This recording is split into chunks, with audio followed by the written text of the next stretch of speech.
Bonjour, dans cette vidéo, je vais vous présenter une partie du module 1. La partie sur les courants est développée dans une autre vidéo par Sébastien. Donc, dans le début du module, vous avez un petit topo sur l'historique, c'est-à-dire comment la sophrologie est petit à petit apparue. Sachant que, en gros, cet historique, si on résume, veut dire que de tout temps, l'homme a cherché à avoir le pouvoir par l'esprit sur la matière de son propre corps, en ce qui concerne en tout cas la sophrologie. Et donc, on est passé par différentes pratiques qui sont décrites en amont, que je vous laisserai lire, et notamment par l'hypnose. L'hypnose, à l'époque où Caicedo a voulu s'en distancier, était plutôt directive, c'est-à-dire que l'hypnotiseur passait directement dans l'inconscient de la personne, c'est-à-dire ordonnait à l'inconscient de la personne certaines choses, certains points, en fin de compte, certains concepts. Par exemple, tu ne fumeras plus, tu te libères de la cigarette, tu te libères de tel ou tel comportement, etc. Donc on a en fait une saturation du conscient. On met le conscient en stand-by pour s'adresser, le praticien s'adresse directement à l'inconscient. Plusieurs de ces médecins pratiquant l'hypnose, dont Freud, dont Schulz, que vous verrez dans un module suivant, que Caicedo également, puisque n'oublions pas qu'il était neuropsychiatre, se sont rendus compte finalement de l'impact qu'ils avaient sur leurs patients en tant déjà que médecins et en plus en utilisant l'hypnose. Donc effectivement, cela leur attribuait, leurs patients leur attribuaient une espèce de pouvoir.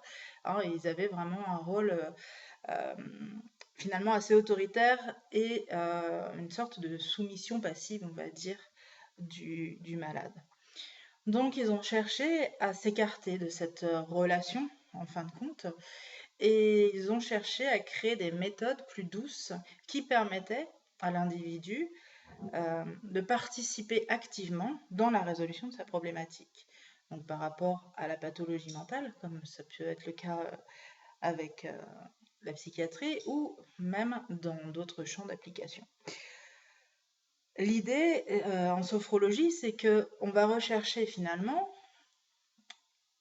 à faire travailler ensemble le conscient et l'inconscient. C'est-à-dire que Caicedo part du principe que l'inconscient fait partie de la conscience. Donc, par rapport à ça, il n'est pas d'accord avec Freud sur la terminologie du mot inconscient, puisque inconscient veut dire qu'il n'est pas de. Donc, il y aurait une différence si on était plus ou moins divisé en deux.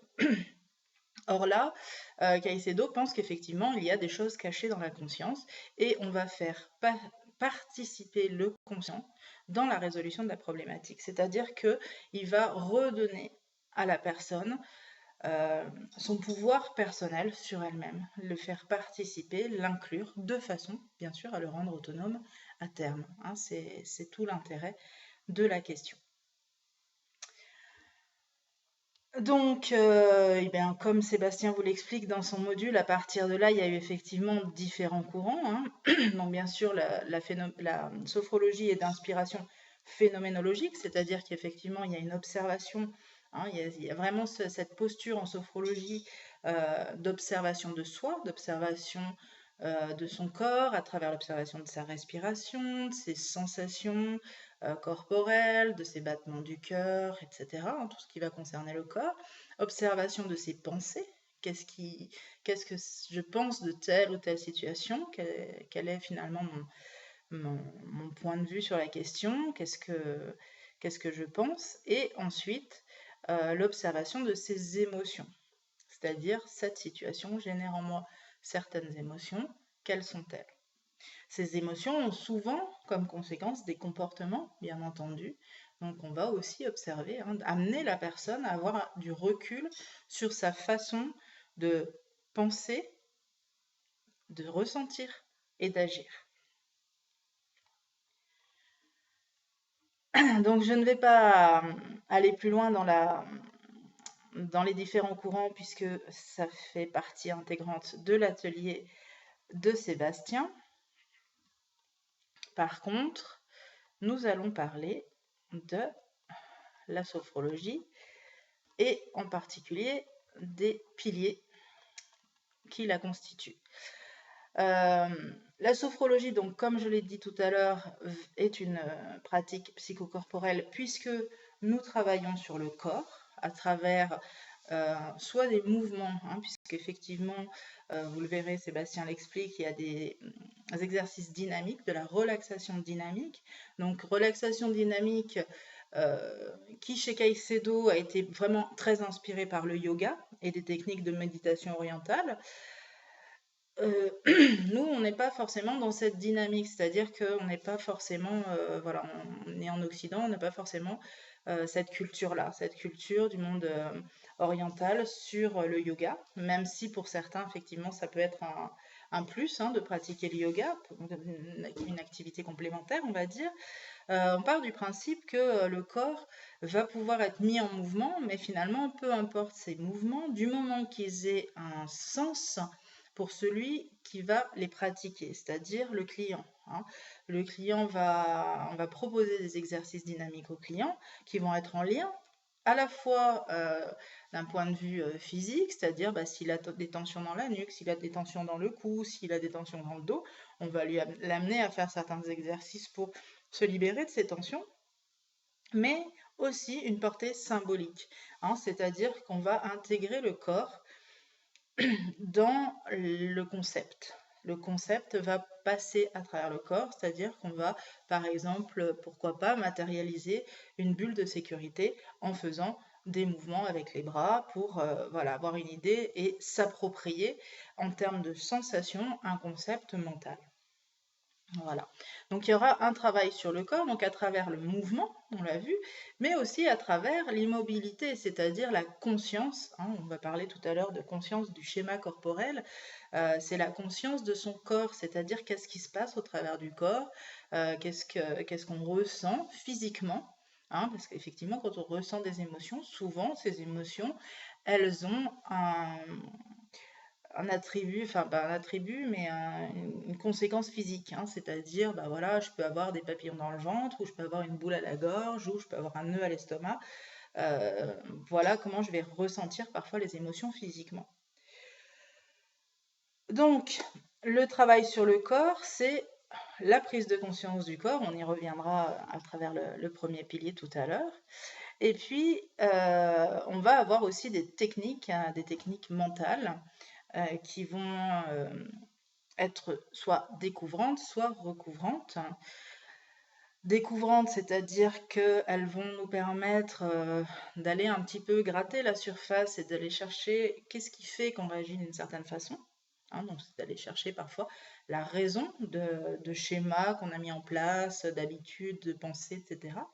Et recouvrantes, c'est qui vont nous permettre finalement de recouvrir le problème, c'est-à-dire d'apporter une nouvelle réaction, un nouveau comportement par rapport à une situation qui nous affecte. Par exemple, lorsque telle personne dit telle chose, je me sens en colère. Maintenant, comment je peux voir les choses autrement et comment je peux du coup ressentir autre chose de la colère, que la colère, pardon.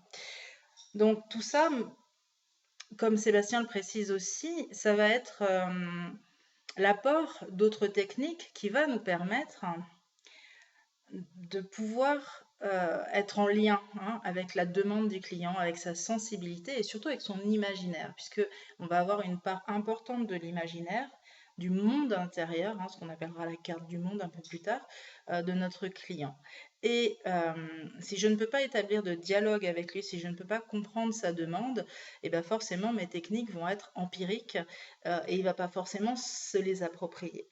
Donc ça va être tout l'intérêt justement de techniques de communication telles que la PNL qui vont nous aider à comprendre la demande du client et à savoir comment on peut l'amener à penser autrement pour ressentir d'autres émotions dans les mêmes situations. On n'a pas un pouvoir sur le monde extérieur, en fin de compte, on n'a qu'un pouvoir sur soi-même. Et c'est ça que nous dit la sophrologie. hein. La sophrologie nous dit que nous sommes capables de penser autrement, de ressentir autrement et de se comporter autrement en prenant du recul. Voilà, ça va faire aussi partie des différents piliers que nous allons voir tout à l'heure. Donc, ces fameux 4 grands principes de base, qu'on appelle aussi les 4 piliers de la sophrologie, ils sont cités ici, hein. Nous avons donc l'intégration du schéma corporel, le principe de réalité objective, le principe d'action positive et le principe d'adaptabilité. Alors, en détail, l'intégration du schéma corporel. Donc, l'intégration du schéma corporel, c'est-à-dire avoir de plus en plus conscience de son corps. De son corps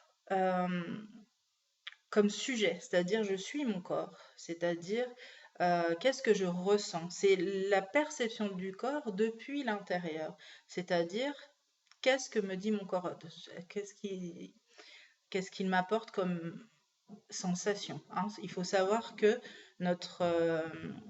les informations que l'on prend du monde extérieur ne nous sont distribuées que grâce à nos 5 sens. Nous croyons ce que nous voyons, nous croyons ce que nous entendons, ce que nous sentons, ce que nous touchons. Voilà.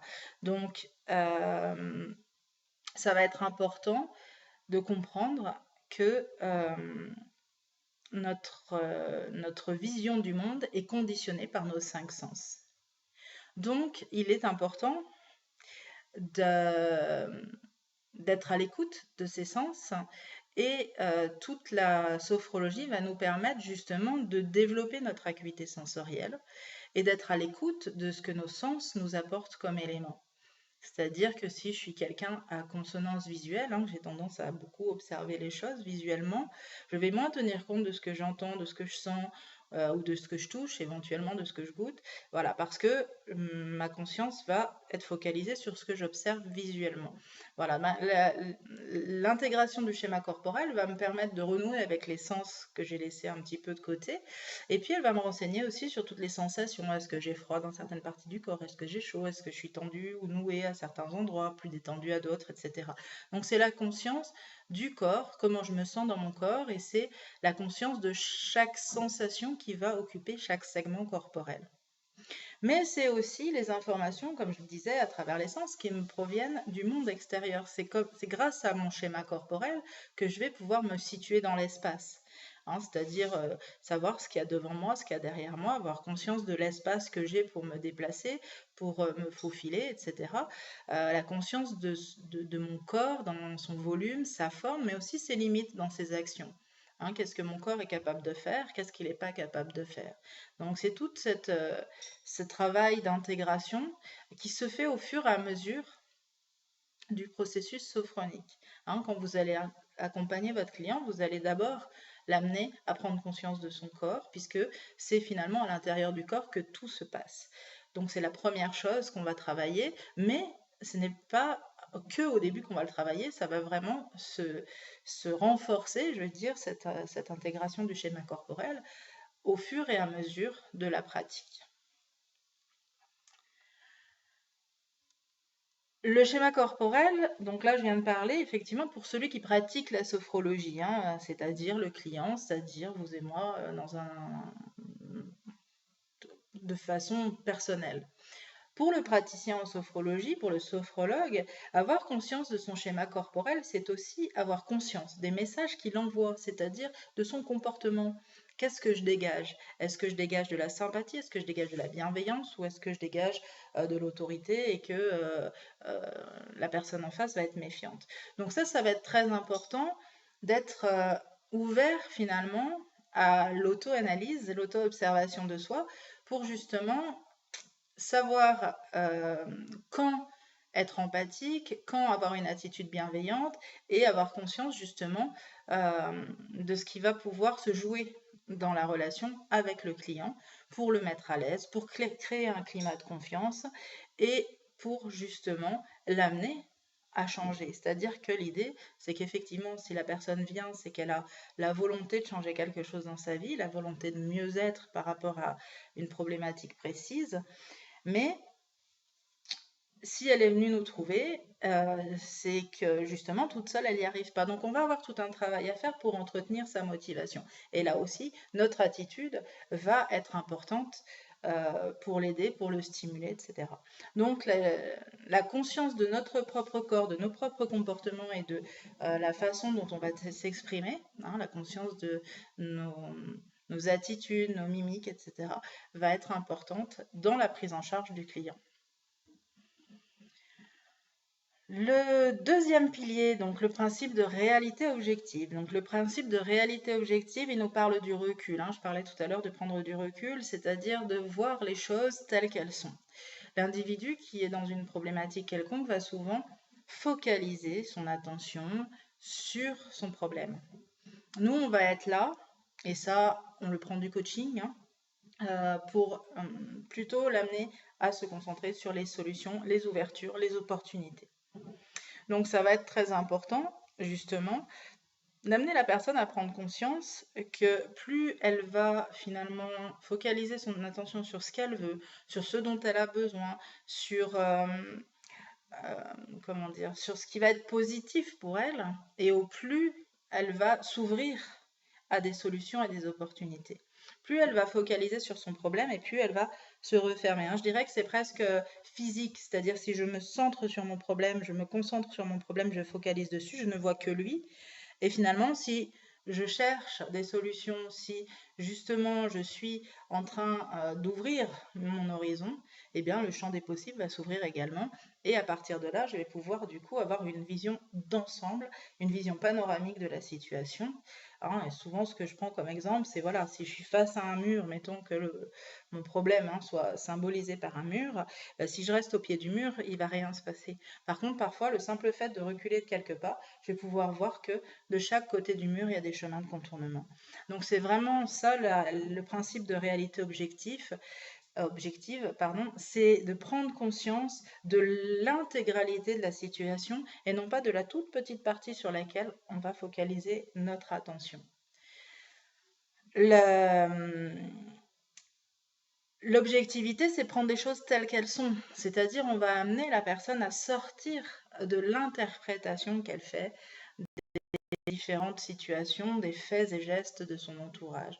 Hein, il y a souvent cette partie où on veut absolument donner un sens aux choses qui n'est pas forcément euh, le vrai sens. On ne saura pas forcément d'ailleurs quel est ce vrai sens, mais à partir du moment où on part du principe que bah, si notre patron nous a donné du travail, c'est parce qu'il nous aime pas, ou si notre conjoint n'est pas rentré à l'heure, c'est parce qu'il a une maîtresse, par exemple, bah, effectivement, si on voit toujours tout comme ça, on est 2 fois plus stressé, 2 fois plus tendu, 2 fois plus suspicieux, et notre comportement va être défensif, voire agressif, puisque la meilleure des défenses, c'est l'attaque. Hein, donc, l'idée, c'est vraiment d'être dans les faits. Qu'est-ce qui se passe réellement? Qu'est-ce qui est vraiment un problème? Qu'est-ce que cette personne a vraiment dit ou fait? Voilà. Et non pas qu'est-ce que je crois qu'elle a fait par rapport à ce qu'elle a dit, ou qu'est-ce que j'imagine qu'elle a fait de pire que juste la petite partie émergée de l'iceberg. Donc c'est important de... Là, on va avoir vraiment un boulot aussi dans le dialogue, d'amener la personne à prendre du recul.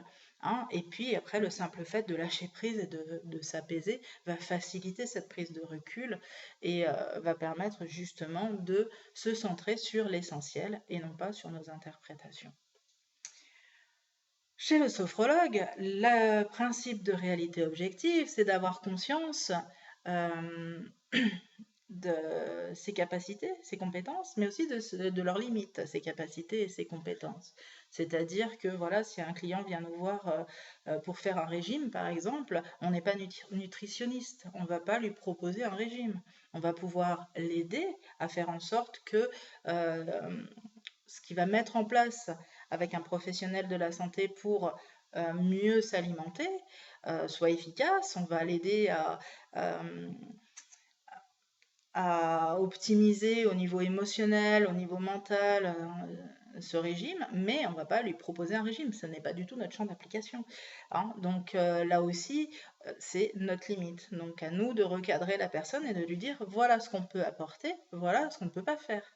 Hein, pareil, si par exemple un client vient me voir alors que je viens de perdre un être cher et qu'il vient me voir avec une problématique de deuil, est-ce que je serais vraiment à cette période-là en mesure d'aider ce client-là? Voilà, c'est-à-dire qu'on a des limites, alors des limites qui peuvent être systématiques, liées au fait que ben voilà, c'est pas notre champ d'application, point. Des limites qui sont liées aussi à notre état émotionnel personnel. C'est qu'est-ce qu'on est en train de traverser et qui nous empêche à ce moment-là de pouvoir être aidant pour l'autre. Donc ça va être important aussi de s'interroger. Et même si on n'est pas forcément euh, dans une situation comme ça, il y a certaines problématiques qui vont trop nous toucher. Hein, si une personne arrive avec un problème, une personne qui a vécu un inceste ou une famille où il y a de la violence, etc., est-ce qu'on va être capable de gérer et d'aider ces personnes-là? Si c'est pas le cas, c'est pas la peine de partir, hein, ça sera pas productif pour nous et ce sera surtout pas aidant pour les gens qui viennent. Donc là, ça va être très important de connaître nos limites et aussi nos limites affectives, c'est-à-dire que si je suis trop mal à l'aise par rapport à quelqu'un, si je sens que le lien ne se crée pas et que je vais pas pouvoir l'aider, eh ben c'est pareil, je vais renoncer à cet accompagnement.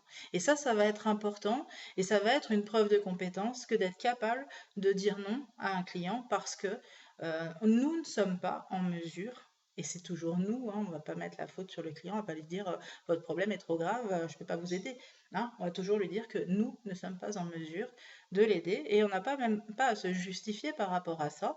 Hein, simplement, on va l'adresser soit à un confrère, soit à un autre professionnel.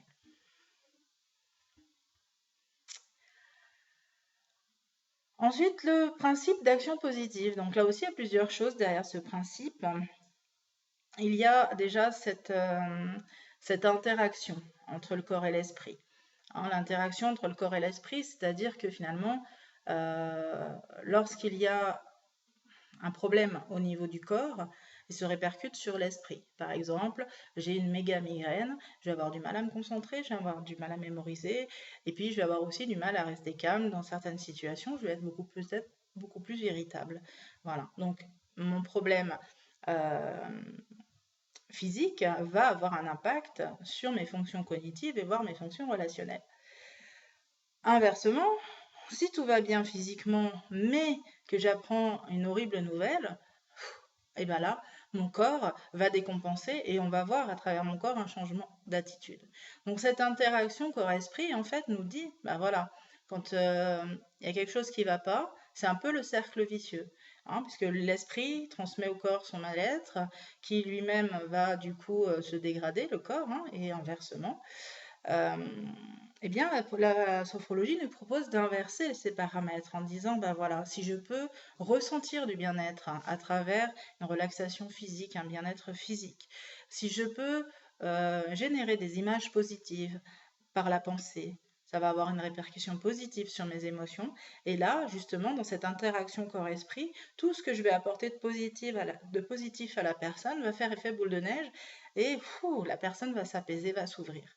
Hein, donc c'est vraiment ce principe, il est très important et il est aussi d'amener la personne à prendre conscience, hein, ça sera le deuxième point, prendre conscience de tout ce qui est positif. Il y a beaucoup de personnes qui vont arriver vers vous en vous disant oui, bah, je sais, j'ai ça, j'ai ça, j'ai ça, j'ai ça, mais ça va pas.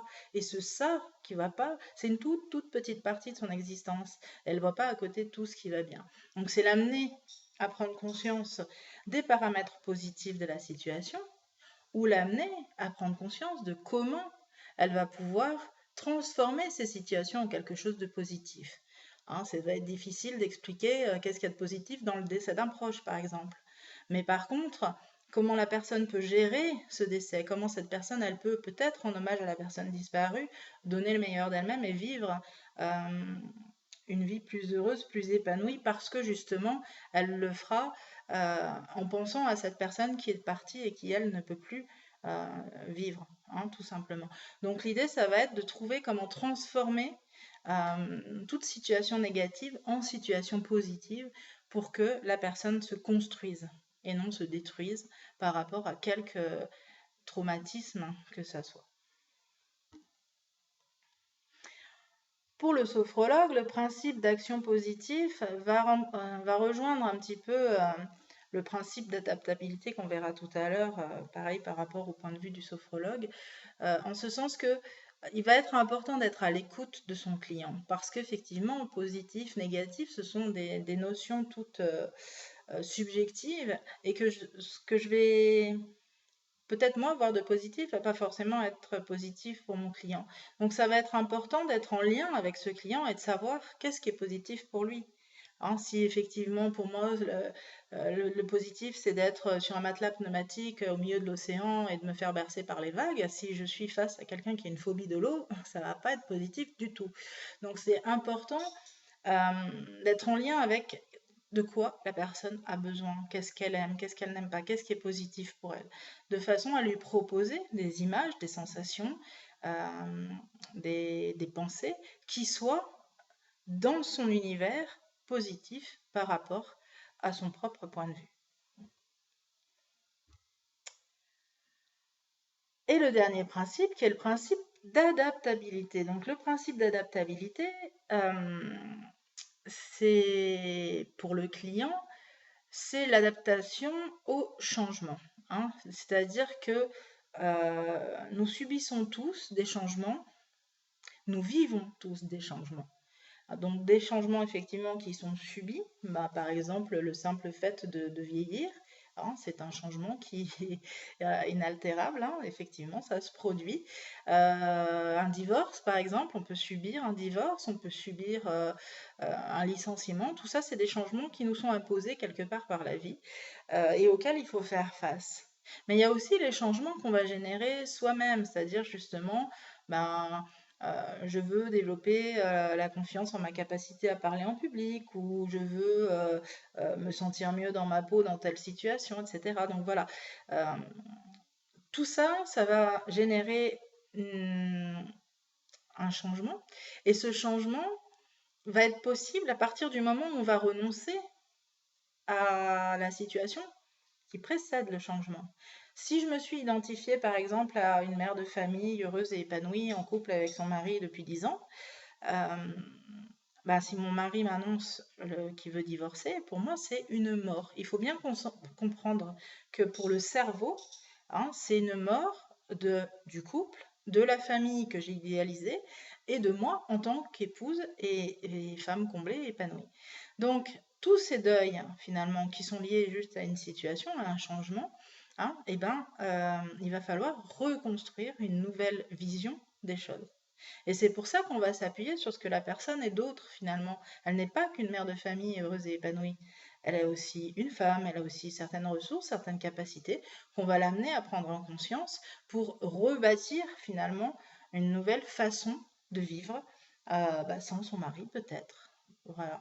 Donc l'idée c'est d'amener progressivement par palier un changement qui soit plus doux pour la personne, qu'elle s'autorise aussi à ressentir des émotions de tristesse, de chagrin, de peur, de colère par rapport à la situation qu'elle quitte, mais aussi qu'elle se nourrisse euh, des émotions plus positives qui vont être liées à la découverte de nouvelles compétences, de nouveaux comportements, de nouveaux sacs d'amis peut-être, etc. Donc où elle va finalement sortir de sa zone de confort et ouvrir là aussi un nouveau champ des possibles et de nouvelles opportunités dans sa vie. Donc on va accompagner les personnes dans ce processus. Donc vous vous rendez bien compte que le dialogue, là encore, va être très important. Et c'est pour ça, on insiste là-dessus, c'est quand on nous dit que la sophrologie se suffit à elle-même, non, on n'est pas d'accord. Nous, on n'est pas d'accord parce que donner des outils sans qu'il y ait d'intention derrière ces outils, sans qu'il y ait de sens pour la personne derrière ces outils, ça n'apporte rien, si ce n'est peut-être un peu de relaxation. Voilà. Donc là, c'est vraiment important de comprendre l'importance du dialogue, l'importance du coup de l'anamnèse. Hein, vous verrez plus tard, c'est l'entretien qu'on fait avec le client avant chaque séance. Donc le premier est très long puisqu'on va avoir une retranscription de la vie de la personne. Et donc l'importance du dialogue et de savoir communiquer avec nos clients se pose là, bien évidemment. Pour le sophrologue, le principe d'adaptabilité, ce que je disais, ça revient à ce que je disais sur l'action positive, c'est savoir s'adapter à chaque client et ne pas prendre de raccourcis. Hein, si je viens, si pardon, j'ai des clients qui viennent pour arrêter de fumer, ils peuvent tous fumer pour des raisons différentes. Hein. Donc, si je prends le même protocole pour toutes ces personnes-là, bah, c'est certain, ça va marcher, chez d'autres, non. Donc, l'accompagnement euh, doit être absolument personnalisé par rapport à la personne qui vient, par rapport à sa sensibilité, sa demande et ses besoins. Voilà. Alors, la séance type, hein, donc Sébastien vous en touche deux mots aussi dans son atelier, donc je ne vais pas paraphraser. Donc vous verrez qu'en sophrologie, il y a plusieurs types de séances, donc des séances individuelles, donc là tout ce qu'on a dit, bah, bien sûr, est valable en séance individuelle, mais il y a aussi des séances de groupe. Donc les séances de groupe, vous aurez plusieurs types de groupes. Hein, vous aurez les groupes, alors par exemple, vous pourrez tout à fait mettre en place une thématique. Par exemple, je propose 6 séances sur la gestion du sommeil. Hein, et tous les lundis à 20h30, par exemple, je reçois un groupe. Donc ça va être des individus isolés qui vont venir de tout horizon pour cette problématique en particulier. Et là, vous aurez prévu quelque chose, en tout cas un fil conducteur en termes de protocole, et vous vous adapterez au groupe, c'est-à-dire là aussi, l'anamnèse bien sûr ne va pas être aussi poussée par rapport à un groupe, mais on va prendre un petit peu la température, qu'est-ce que les gens viennent chercher, de quoi ils ont besoin, quel est leur problème particulier de sommeil, hein, de façon à ce qu'au fur et à mesure, à chaque séance, chacun puisse un peu puiser des choses pour lui et que bah, les séances finalement s'adaptent au groupe et aux individus de ce groupe. Vous pouvez avoir aussi une autre sorte de groupe, c'est ben, par exemple, vous pouvez très bien proposer vos services, mettons, à des aides-soignantes. Hein, voilà, je viens pour proposer mes services pour la gestion du stress à l'intérieur d'un hôpital ou d'un ESAT ou euh, peu importe. Et à partir de là, c'est les gens, le groupe qui va faire sa demande par rapport justement aux difficultés qu'il rencontre. Et là, vous allez créer votre protocole à partir de la demande du groupe. Voilà. Donc bien sûr, la prise en charge sera beaucoup plus généraliste et générique qu'en séance individuelle. Alors les domaines d'application de la sophrologie, bon bah ça bien sûr, je vous laisserai le lire, hein, il y a effectivement beaucoup de choses. La sophrologie ne se substitue en aucun cas à un traitement médical, on le dit, on le redit et on le redira tout au long de votre cursus. Nous ne soignons rien. Nous n'avons pas de patients, nous ne traitons rien, nous sommes là pour accompagner les gens.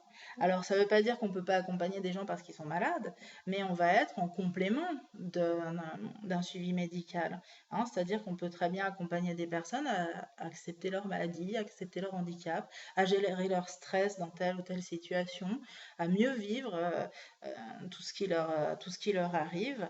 Et puis, on va pouvoir aussi les aider à gérer leur douleur, leur tension physique. Ça aussi, c'est important.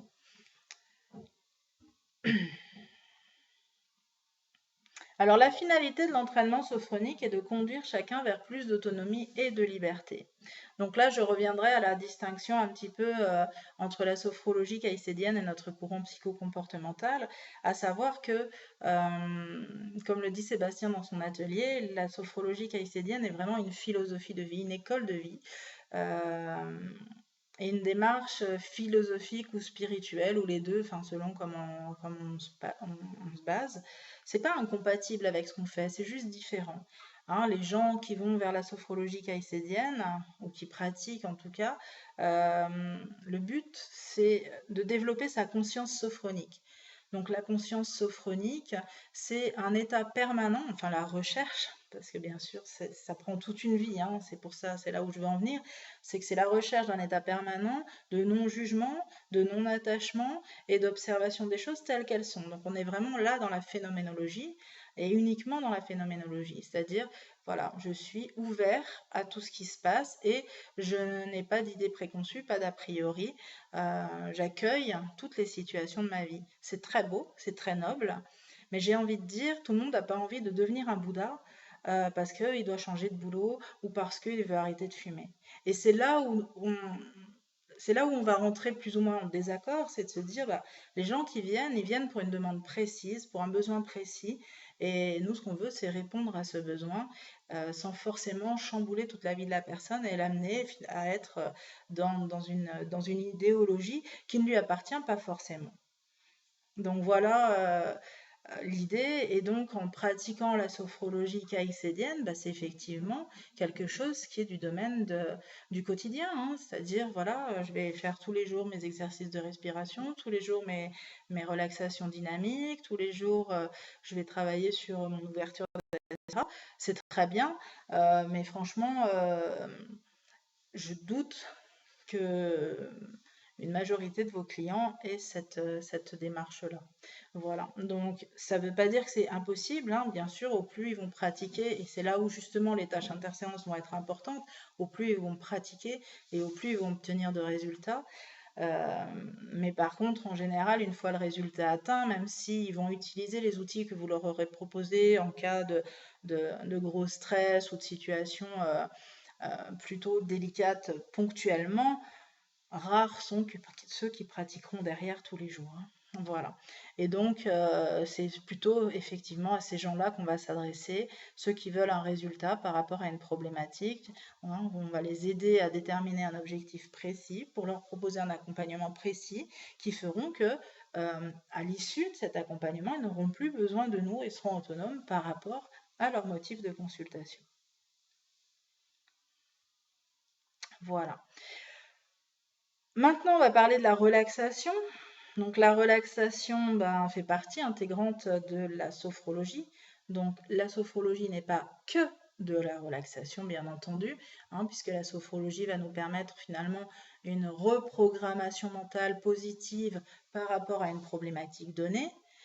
Mais ça ne passe que à partir du moment où on a atteint un niveau de conscience serein, qu'on est détendu et qu'on ne focalise plus sur le problème. Donc c'est un petit peu l'idée de l'état modifié de conscience, hein. La relaxation nous mène à cet état particulier de la conscience où finalement euh, nous avons baissé notre niveau de vigilance. Nous ne sommes plus en train de focaliser sur le problème, mais nous sommes bien profondément détendus et à partir de là, on va pouvoir commencer à travailler sur un reconditionnement positif. La relaxation est importante, malheureusement, dans notre société moderne, on ne sait plus ce que c'est, hein. C'est qu'on se détend en regardant la télé, en écoutant la radio, en lisant le journal, mais en fin de compte, notre cerveau est sans arrêt abreuvé, saturé de stimuli, d'informations, de pensées qui tournent en boucle, etc. Alors que la relaxation, hein, quand on regarde les animaux dans la nature, à l'état sauvage, hein, ils ont vraiment des moments d'activité intense et puis ils se relâchent, et puis ils reviennent en activité. Il y a vraiment une alternance comme ça des états, hein, un état de stress ou un état de détente. Et l'humain est finalement tout le temps, en tout cas dans notre société contemporaine occidentale, tout le temps en action. Tout en action physique, mais surtout en action de pensée, avec les jeux vidéo, avec Internet, avec la télé, la radio, tout ce que je disais tout à l'heure. Voilà. Et donc, ce qui fait qu'il n'y a pas un moment où le cerveau se met au repos, se régénère, et du coup, on va garder comme ça une sorte de sur-régime. Donc, la relaxation est un ensemble de techniques provoquant un état de détente qui se manifeste par un état de bien-être. Donc, elle a le privilège d'agir sur les tensions nerveuses et de rétablir le calme et l'harmonie sans le recours à la médication. Ne pas confondre avec la méditation. Donc ça permet de faire le vide mental, justement, et d'arrêter le fonctionnement, hein, des pensées parasites, des pensées qui tournent en boucle et qui viennent troubler le psychisme, surtout au moment de l'endormissement, hein. Beaucoup de personnes se réveillent aussi fatiguées qu'elles se sont couchées, tout simplement parce que elles sont parties à s'endormir avec focalisation sur ce qu'ils allaient faire au boulot le lendemain ou sur ce qui s'était passé dans la journée. Et finalement, ils se réveillent le matin, ben, leur cerveau a continué à tourner en boucle toute la nuit. Voilà, donc il n'y a pas de repos. Et donc à partir du moment où il n'y a pas de repos, il y a une détérioration des systèmes, ce qu'on verra dans le module suivant.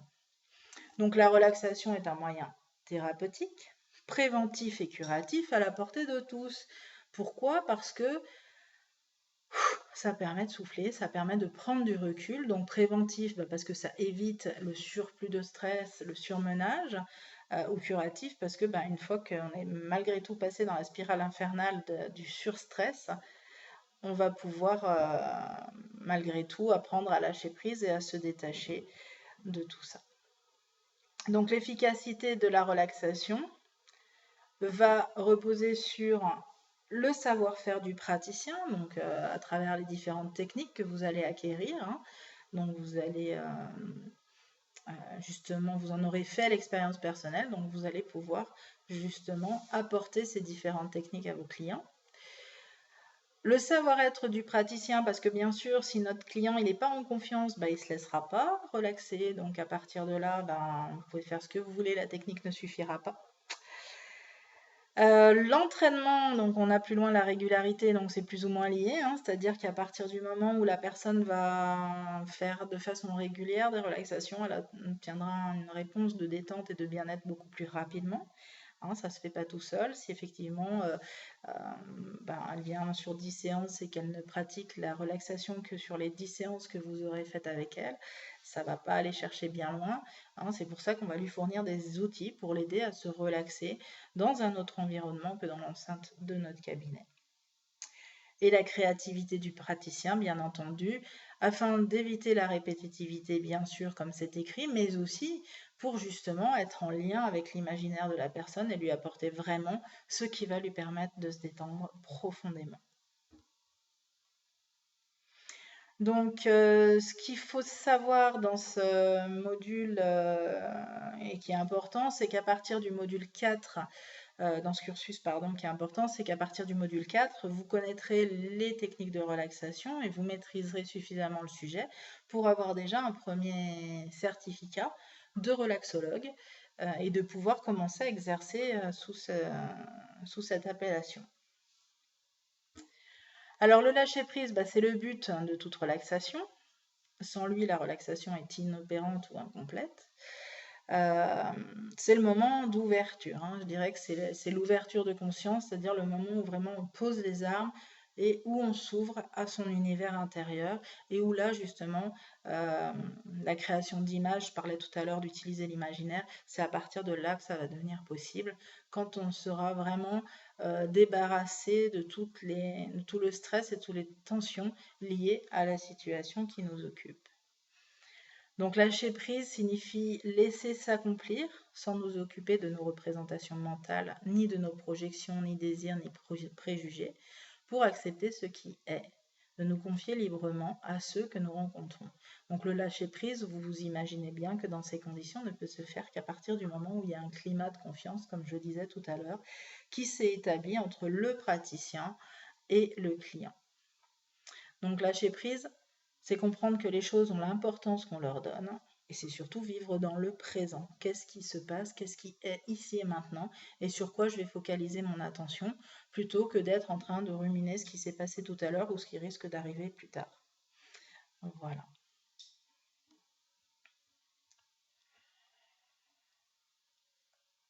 Donc l'acceptation par le sujet de se lâcher prise conditionne la réussite ou non de la relaxation. Alors bien sûr, on parle d'acceptation, mais l'acceptation n'est pas forcément consciente, c'est-à-dire que la personne peut avoir très très envie de lâcher prise, mais avoir tellement envie de lâcher prise qu'il va vouloir tellement lâcher prise qu'il ne va pas lâcher prise parce que l'attente du résultat nuit au résultat. Ça va être aussi le cas du praticien, c'est-à-dire que si vous attendez que votre client lâche prise et que vous insistez comme si vous vouliez le contrôler, là aussi il va ressentir vos tensions et il ne se relâchera pas pour autant. Donc il faut, en tant que praticien, il est important d'accepter que notre client ne soit pas en mesure de lâcher prise la première fois, voire la deuxième fois, voire même parfois la troisième fois, mais l'accompagner, le rassurer et lui dire que ça va venir, qu'il faut qu'il soit patient et que de toute façon, quoi qu'il se passe, les séances vont être bénéfiques pour lui, même s'il a besoin peut-être de plus de séances pour arriver à ce fameux lâcher prise. Donc pour certains, ce plongeon vers l'inconnu peut être source d'angoisse et donc refus de lâcher prise. Voilà, donc ce qui est important aussi, on parle à un moment, c'est souvent une phrase qui est mal perçue. Euh, voilà, le praticien peut aussi se servir de cette réaction pour retrouver l'état initial de calme. Il s'appuie alors sur la tension pour activer le processus de détente au fur et à mesure des réactions de résistance observées d'une voix posée propre à une situation habituelle. Le praticien demandera au sujet d'approfondir son état de relaxation après l'avoir rendu compte étape par étape de ses réactions. Dans ce cas-là, le praticien prend à contre-pied le processus qui place le corps physique en otage en s'en servant de base pour la relaxation. Donc en fait, l'idée c'est que quand un individu arrive qui est trop tendu, notamment, je prends souvent l'exemple de l'enfant parce que c'est assez parlant pour tout le monde. Si un enfant arrive et qu'il est super agité dans votre cabinet et que vous lui dites allonge-toi et respire, ça va pas marcher. Donc l'idée c'est vraiment de parfois d'aller dans la contraction, d'aller susciter la tension pour aller au bout de cette tension, puis revenir à un état de calme. On verra dans le module 3 avec Jacobson, ça va vraiment être l'idée. C'est aussi l'idée parfois des relaxations dynamiques, c'est vraiment aller au contraire renforcer la tension, renforcer le stress pour ensuite lâcher prise. Ça donne à la personne en fait l'idée qu'elle contrôle la situation et pas qu'elle abandonne son stress pour partir finalement tomber dans l'état de lâcher prise. Donc voilà, c'est un phénomène qui est assez intéressant et qui va vous permettre justement de vous synchroniser, d'être en lien avec votre client plutôt que de vouloir lui imposer la détente et le lâcher prise. Donc il va quand même y passer, mais l'idée c'est que justement il va se sentir acteur et que du coup ça va baisser ses résistances.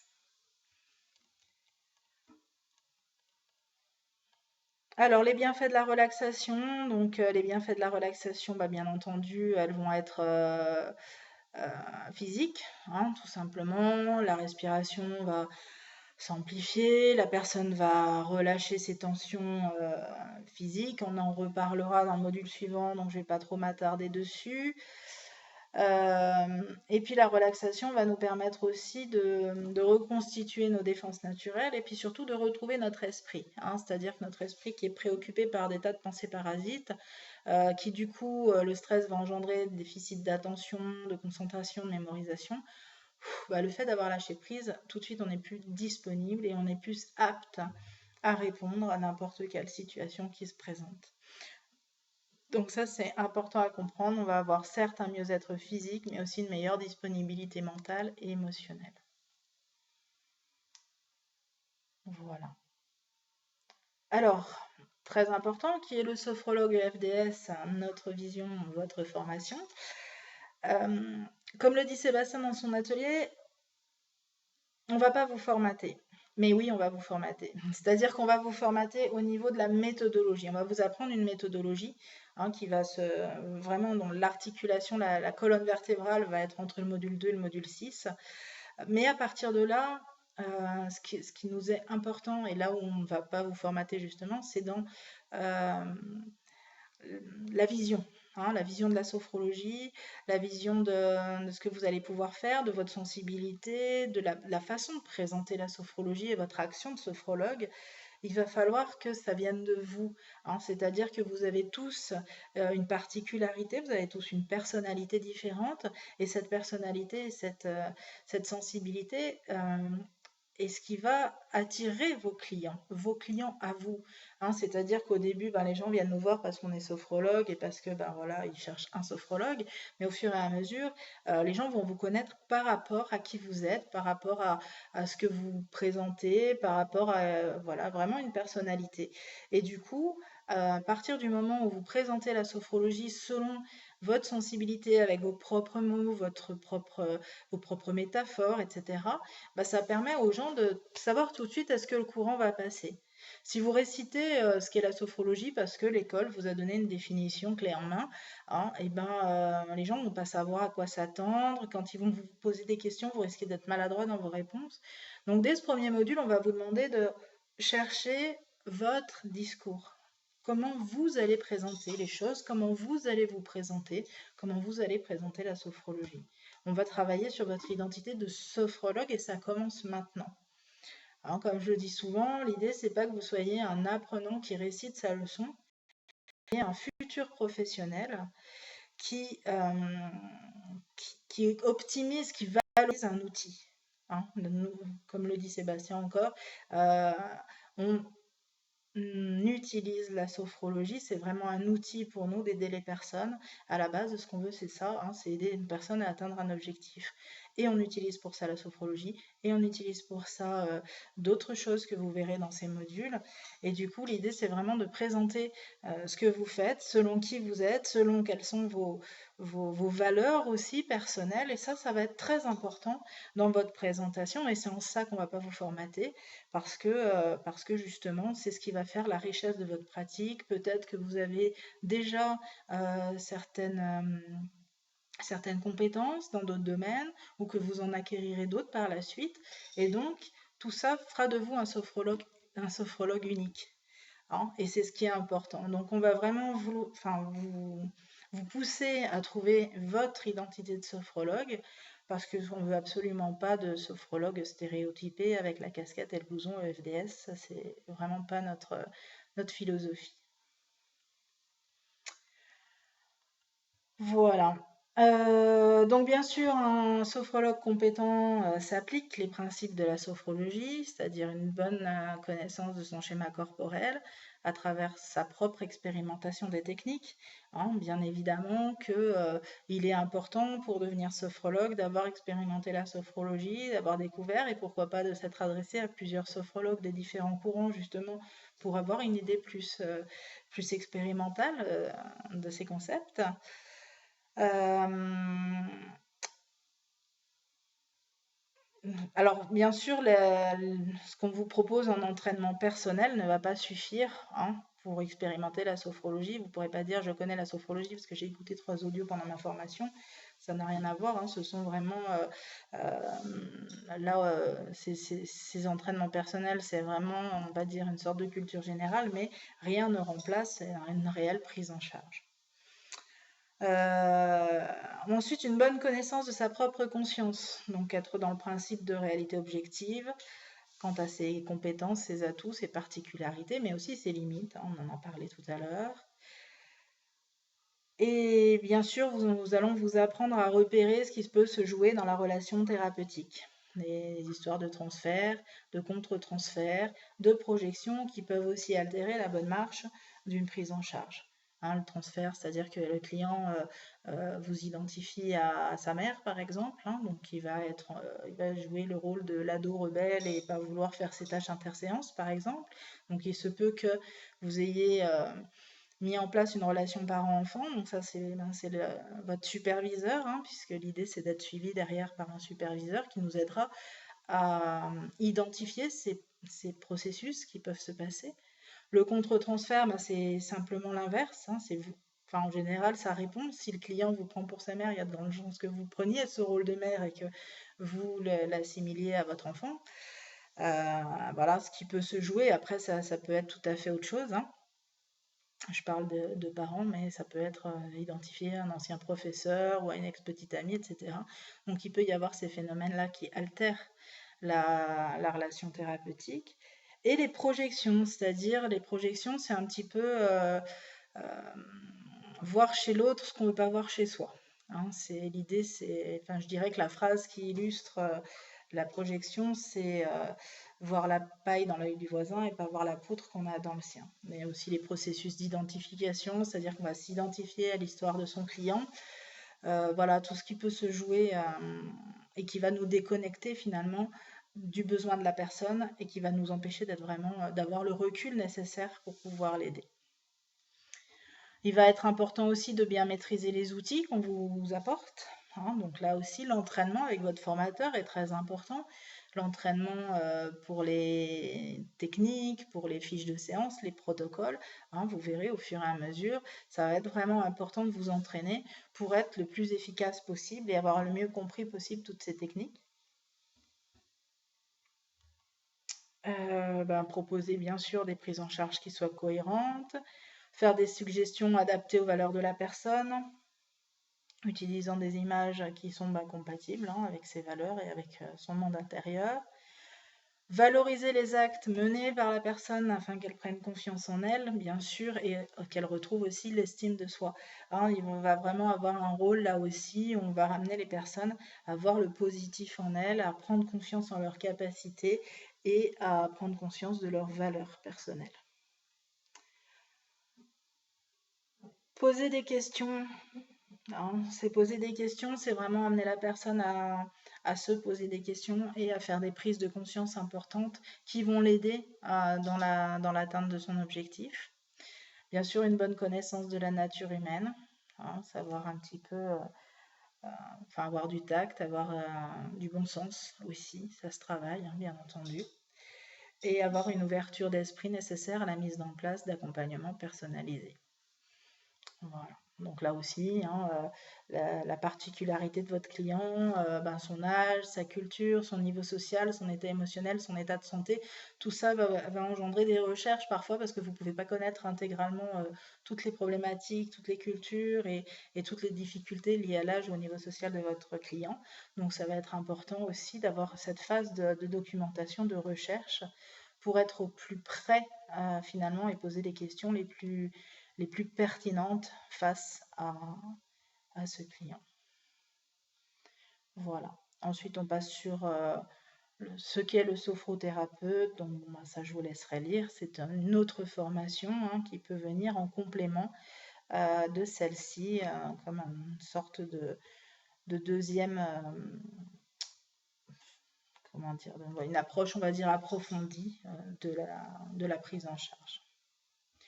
Les qualités pour exercer le métier de sophrologue, bien sûr, je vous laisserai lire ça aussi, ça suffit de le lire, de le comprendre.